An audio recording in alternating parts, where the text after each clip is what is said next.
Hello everyone, welcome to the perfect commerce classes. The PCC commerce में आप सभी लोगों का एक बार फिर से स्वागत है।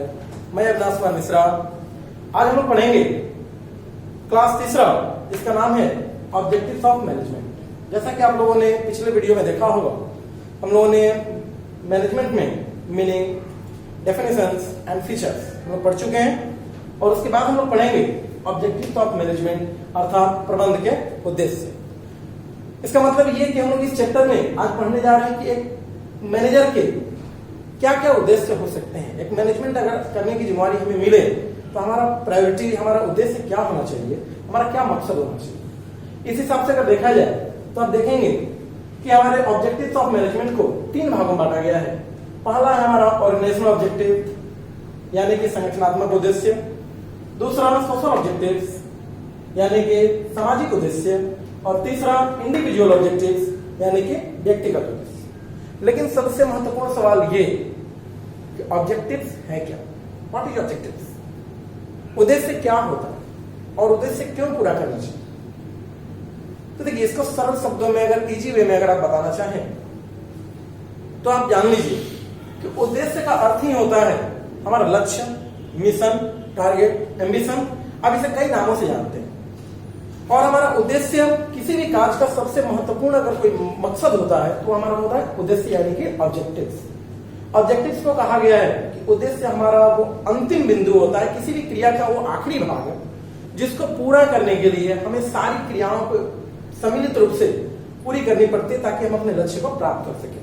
अर्थात हम दूसरे शब्दों में यह कह सकते हैं कि ऑब्जेक्टिव्स हमारा वो एंडिंग पॉइंट होता है जिसको अचीव करने के लिए, सक्सेसफुली अचीव करने के लिए हम सारी एक्टिविटीज को पूरी करते हैं, तब जाके हमारी ऑब्जेक्टिव पूरी हुई। तो आइए हम आगे बढ़ते हैं कि हमारे मैनेजर का, मैनेजमेंट का क्या मकसद होता है, क्या उद्देश्य होता है, मैनेजमेंट क्यों करना चाहिए। इस हिसाब से पहला ऑब्जेक्टिव हम देखते हैं संगठनात्मक उद्देश्य, यानी ऑर्गेनाइजेशनल ऑब्जेक्टिव। यानी कि देखिए, ये क्रम जो बताया गया, इस क्रम के पीछे भी एक रीजन है कि एक मैनेजर को सबसे पहले अगर कोई उद्देश्य रखना चाहिए तो अपने संगठन के, संगठन अर्थात आपके बिजनेस से रिलेटेड, आपकी संस्था से रिलेटेड जो भी पक्षकार हैं, जो भी पार्टीज हैं, उनके प्रति हमारा पहला उद्देश्य बनता है। क्योंकि कोई भी व्यक्ति जिस संस्था में, जिस संस्था के लिए कार्य करता है, उसकी पहचान उसी से जुड़ी होती है।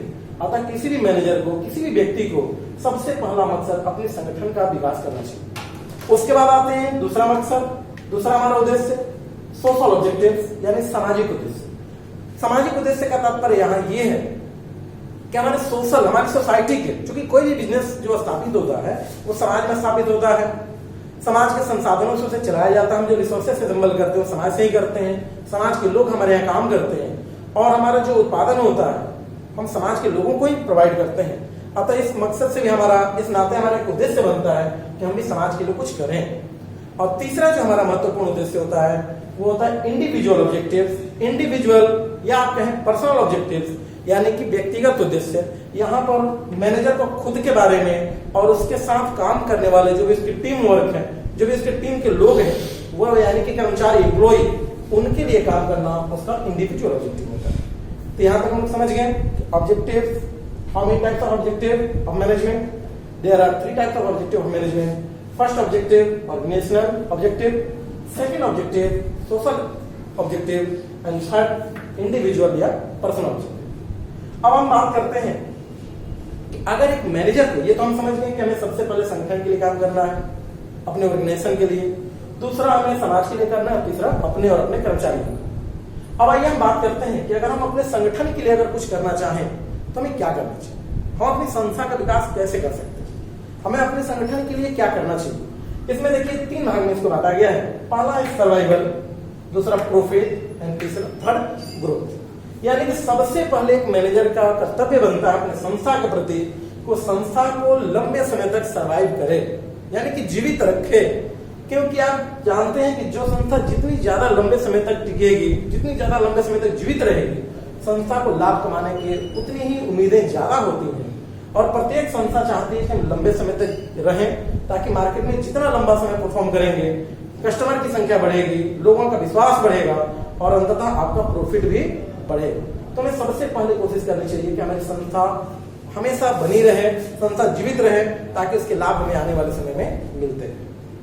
दूसरा हमारा ऑब्जेक्टिव आता है प्रॉफिट, यानी कि अर्निंग प्रॉफिट, लाभ कमाना। केवल हम ये कहें कि संस्था जीवित रहे, तो संस्था के जीवित रहने के लिए लाभ की मात्रा बहुत जरूरी है। जिस प्रकार एक दीपक को लगातार जलने के लिए उसमें तेल की आवश्यकता पड़ती है, उसी प्रकार किसी भी संस्था को लंबे समय तक जीवित रखने के लिए उसे लाभ की आवश्यकता पड़ती है। लाभ वो ईंधन होता है जो हमारी संस्था को लंबे समय तक चलने में मदद करता है। अतः हर मैनेजर को कोशिश करनी चाहिए कि संस्था को लंबे समय तक चलाने के लिए उसको लाभ कमाने की आवश्यकता बहुत ज्यादा जरूरी है।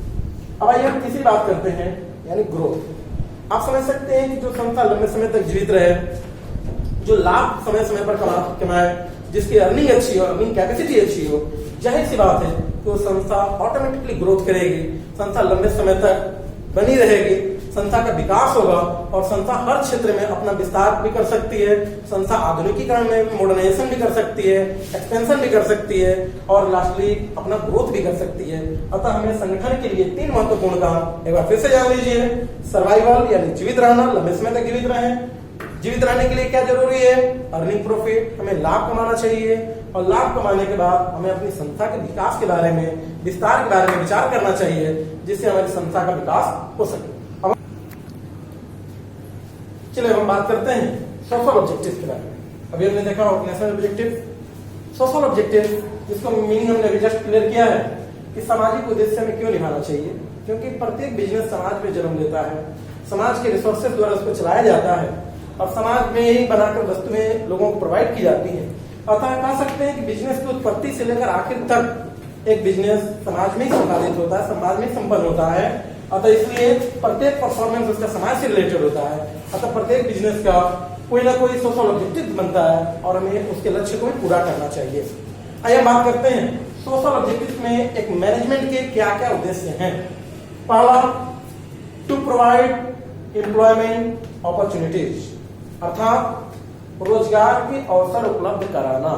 अगर हम एक मैनेजर हों तो हमारा सबसे पहला उद्देश्य बनता है समाज के प्रति कि समाज की आज सबसे बड़ी जो समस्या है, सबसे बड़ी प्रॉब्लम ये है कि समाज में अनएम्प्लॉयमेंट ज्यादा है।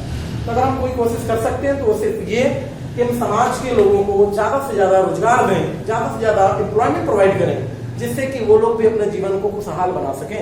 तो समाज के प्रति सबसे पहला हमारा उद्देश्य है कि हम समाज को अधिक से अधिक अपॉर्चुनिटी प्रोवाइड करें एम्प्लॉयमेंट के लिए, ताकि वो अधिक से अधिक रोजगार प्राप्त करें। आइए दूसरा, protecting the environment from contamination, यानी कि पर्यावरण को दूषित होने से बचाना। हम चूंकि शुरू में ही हमने चर्चा किया कि प्रत्येक बिजनेस हमारा समाज में स्थापित होता है, तो समाज में जब स्थापित होगा कोई भी उद्योग, तो जाहिर सी बात है कि उस उद्योग से निकलने वाले रेडिएशन, केमिकल्स और उसके जो धुएं होते हैं या दूषित पानी वगैरह सब समाज को कहीं ना कहीं बैड तरीके से, बुरी तरीके से प्रभावित करते हैं। तो हमारा कर्तव्य बनता है कि इसका नुकसान समाज को ज्यादा से ज्यादा न उठाना पड़े। इसके लिए हम पूरी कोशिश करनी चाहिए कि हमारा एनवायरनमेंट स्वच्छ हो, हम समाज को ज्यादा दूषित ना करें। इसके लिए जरूरी है कि हम अपने कचरे निकलने वाले फैक्ट्रियों से उसको रिसाइकलिंग की व्यवस्था रखें। हम वृक्षारोपण, फॉरेस्टेशन कर सकते हैं, जिससे समाज को दूषित होने से बचाया जा सके। ये भी एक मैनेजर का समाज के प्रति कर्तव्य है। तीसरा हम उद्देश्य की बात करें अगर, तो कहा जाता है कि to contribute the improvement of living standard, अर्थात जीवन स्तर के सुधार में योगदान देना। एक मैनेजर का तीसरा समाज के प्रति अगर कोई ड्यूटी है तो वो ये कि समाज के लोगों के जीवन स्तर में कोशिश करना चाहिए कि समाज के लोगों का जो लाइफ स्टैंडर्ड है वो ज्यादा से ज्यादा हाई हो सके, समाज के लोगों का जीवन स्तर जितना ऊंचा हो सके। और ये तभी संभव है जब हम समाज के लोगों को रोजगार प्रोवाइड करेंगे, जब हम समाज के लोगों को अधिक से अधिक मात्रा में एम्प्लॉयमेंट प्रोवाइड करेंगे। तो जाहिर सी बात है कि प्रत्येक व्यक्ति का जीवन स्तर कहीं ना कहीं गरीबी रेखा से ऊपर होंगे, वो पॉवर्टी लेवल से ऊपर आएंगे और वो अपने खुशहाल जीवन स्तर जी सकते हैं। इसके लिए चाहिए कि हमें समाज के प्रति हमारा ये ड्यूटी बनता है कि हम समाज को ये सुविधाएं दें। आइए देखते हैं इंडिविजुअल ऑब्जेक्टिव, अर्थात व्यक्तिगत उद्देश्य। हमने जैसे 2 ऑब्जेक्टिव हमने देखा। सबसे पहले ऑर्गेनाइजेशनल ऑब्जेक्टिव, इसमें हमने देखा कि एक मैनेजर को, एक मैनेजमेंट को अपने ऑर्गेनाइजेशन के प्रति क्या करना चाहिए। दूसरा हमने देखा समाज के प्रति हमारी क्या ड्यूटी है। अब ये तीसरा देखते हैं इंडिविजुअल ऑब्जेक्टिव, यानी कि पर्सनल ऑब्जेक्टिव, अपने और अपने साथ काम कर रहे टीम के साथ यानी कर्मचारियों के साथ, एम्प्लॉय के साथ हमें एक ऐसा ऑब्जेक्टिव रखना चाहिए। देखिए, पहला हमारा ऑब्जेक्टिव बनता है अपने वर्कर के प्रति गिविंग एप्रोप्रिएट रेम्यूनरेशन, यानी कि उचित पारिश्रमिक देना। यहाँ एप्रोप्रिएट रेम्यूनरेशन का अर्थ ये हुआ कि कर्मचारी जितना वर्क किया हो उसके काम के मुताबिक उसका पैसा, उसे पारिश्रमिक देना चाहिए, उसे समय समय पर बोनस वगैरह भी प्रोवाइड करना चाहिए। किसी भी वर्कर का पैसा बेवजह नहीं काटा जाना चाहिए। यह हमारा उद्देश्य होता है हमें वर्कर के प्रति, ताकि वर्कर भी संतुष्ट रहें, वो भी अपने काम के प्रति जागरूक रहें और हमेशा काम के प्रति वो लगनशील बने रहें। इसके लिए जरूरी है कि उन्हें जितनी उनकी पारिश्रमिक हो वो फेयर रेम्यूनरेशन उन्हें मिलना चाहिए। दूसरा देखिए, हमारा ऑब्जेक्टिव होता है स्वच्छ वातावरण उपलब्ध कराना। हमारे यहाँ जो लोग काम करते हैं उन्हें एक ऐसा इन्वायरमेंट प्रोवाइड कराना जिसमें वो खुशहाल रहें, जिसमें वो आसानी से काम कर सकें, उन्हें बहुत ज्यादा दिक्कतों का सामना ना करना पड़े, बहुत ज्यादा धूप, तेज धूप या बारिश में उन्हें परेशान ना होना पड़े। इस प्रकार का हम इन्वायरमेंट उन्हें उपलब्ध कराएं, उन्हें सेफ्टी किट उपलब्ध कराया जाए जिससे उन्हें कोई फिजिकली प्रॉब्लम ना हो। यह हमारा उद्देश्य बनता है ताकि उन्हें एक नीट एंड क्लीन इन्वायरमेंट हम प्रोवाइड कर सकें। और तीसरा और आखिरी उद्देश्य हमारा होता है प्रोवाइड शेयर्स इन प्रॉफिट, अर्थात लाभ में हिस्सा प्रदान करना। यहाँ ध्यान देने जो बात यह है कि एक मैनेजर को यह समझना होगा कि जो भी संस्था को लाभ होता है उस लाभ में केवल मैनेजर का ही योगदान नहीं बल्कि कर्मचारी का भी इतना ही योगदान है, वर्कर का भी इतना ही योगदान होता है जितना एक मैनेजर का। इसलिए जो प्रॉफिट हो उस प्रॉफिट में कुछ हिस्सा मैनेजमेंट का होना चाहिए, तो कुछ हिस्सा हमारे वर्कर और एम्प्लॉय को भी मिलना चाहिए, ताकि उन्हें भी ये लगे कि हम भी इस संस्था के एक अहम कड़ी है, एक अहम पार्ट है, जिसकी वजह से हमें लाभ में उनको भी हिस्सा देना चाहिए ताकि दोनों की भरपाई हो सके। और अंत में हम ये बताना चाहेंगे ऑब्जेक्टिव्स को आखिरी बिंदु यानी एंडिंग पॉइंट क्यों कहा जाता है। कारण ये होता है कि हम कोई भी काम पहले करते हैं, लक्ष्य हमारा बाद में होता है। जैसे आप अपने क्लास में ही ले लें, आप पढ़ाई पहले करते हैं, रिजल्ट बाद में होता है, तो रिजल्ट पाना हमारा ऑब्जेक्टिव होता है और उसके लिए हम जितनी भी क्रियाएं पढ़ाई से संबंधित करते हैं वो हमारा परफॉर्मेंस, वो हमारी एक्टिविटी होती है। ये था आज का हमारा ऑब्जेक्टिव ऑफ मैनेजमेंट। अगले चैप्टर में हम पढ़ेंगे इंपोर्टेंस ऑफ मैनेजमेंट। तब तक के लिए धन्यवाद।